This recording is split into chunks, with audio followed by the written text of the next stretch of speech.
పరదేవత ఉన్నది, పరమేశ్వరుడికి నమస్కారం చేస్తుంది. సుబ్రహ్మణ్యుడు ఉన్నాడు, తండ్రికి నమస్కారం చేస్తాడు.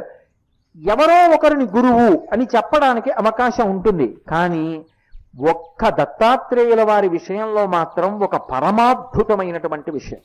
నిజంగా దత్తాత్రేయుల వారి చరిత్రలో వారు చెప్పినటువంటి ఆ ఉపాఖ్యానం కానీ ఎవరైనా మనసులో గట్టిగా పట్టుకోగలిగితే వారి జీవితం ఉత్తర క్షణం మలుపు తిరిగిపోతుంది.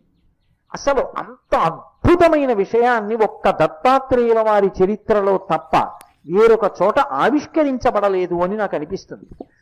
ఒకప్పుడు వారు అవధూత సంప్రదాయంలో నేల మీద దిగంబరుడై పడున్నారు. ఆయన ఒక అరణ్యంలో నేల మీద పడుకుని ఉన్నారు.